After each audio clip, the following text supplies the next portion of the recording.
ingin bercerita 1 tahun setelah Indonesia merdeka, tepatnya di tahun 1946. Jadi ibu-ibu, bapak-bapak hadirin yang insya Allah dirahmati Allah Subhanahu wa Ta'ala, pada tahun 1946 saya belum mengalami hal tersebut, dan ini juga saya dari kisah, dari cerita dari para legenda ya, dari orang-orang terdahulu, kakek-kakek saya. Jadi ceritanya itu ada seorang petani, Bu, di tahun berapa? 1946. Indonesia merdeka di 1945. 1 tahun setelah merdeka berarti 1946. Di tahun 1946 itu ada seorang petani, Bu. Seorang petani yang mempunyai banyak lahan. Lahan banyak, sawahnya banyak. Jadi ada seorang pengusaha yang ingin membeli sawah dari seorang petani tersebut. Harganya mau tahu berapa? Mahal pada saat itu.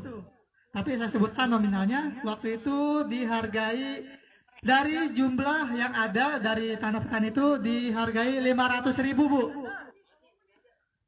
Mahal atau murah 500.000 pada zaman dahulu? Kalau zaman sekarang? Tanahnya luas, harganya 500.000 zaman dulu. Karena zaman dulu pecahan harga 500.000 itu amatlah mahal, sehingga untuk pembayarannya, karena pecahan dahulu itu paling besar kalau nggak salah 100 rupiah. 100 rupiah. Jadi karena nominal 500.000 itu mahal dan tidak ada pecahan yang besar waktu itu, selain 1.000 itu juga belum dicetak waktu itu 1.000 rupiah. Jadi pembayarannya itu menggunakan cek.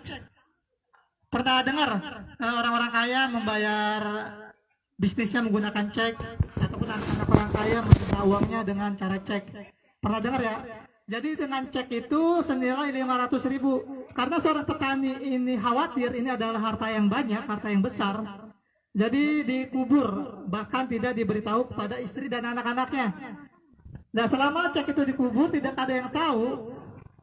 Singkat cerita, si petani itu meninggal. Innalillahi wa inna ilaihi rajiun.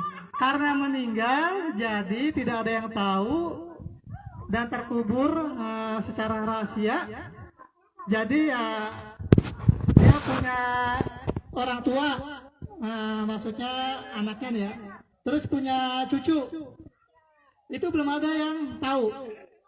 Sehingga uang 500.000 itu lambat laun itu nilainya akan semakin kecil. Dan di tahun 2019 kemarin, pada eranya COVID, nah itu dari cicitnya itu dia mulai mencari, karena dari nenek-neneknya itu dibilang, kakekmu mempunyai harta karun yang terpendam, tapi entah di mana, tapi di wilayah-wilayah dekat rumah. Akhirnya dicari, dan ketemulah harta karun itu. Dimasukin di peti, digali, ya kan? Terus senilai, ya pas dia dibuka itu, akhirnya pada kaget semuanya. Oh, ini harta karunnya ketemu. Dan pas dibuka ternyata hanya cek 500.000, Bu. Halo? Jadi 500.000 itu pas dibuka dihargai pada tahun 2019. Itu bukan harta karun lagi. Buahnya 500.000 dapat apa di tahun 2019? Buat belanja bulanan aja mungkin kurang ya. Jadi itulah pentingnya harta yang real, bukan sihir. Jadi kalau misalnya cek 500.000 ditukarkan ke bank itu senilai 500.000. Tapi kalau misalnya pada tahun itu ditukarkan dengan emas ataupun perak, emas dan perak itu akan stabil, akan mengikuti rate daya beli pada saat-saat itu. Ya, jadi maksud saya, kesimpulannya adalah mari kita melek tentang harta kita, harta yang real dan bukan yang sihir, seperti itu ya. Oke, jadi semoga bisa dapat dipahami. Ini hanya semoga kita bisa berpikir ya ke depannya bahwa harta adalah harta dan sihir adalah sihir. Seperti itu.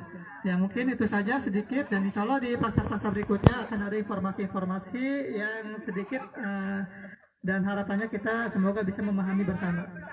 Ya, sebelum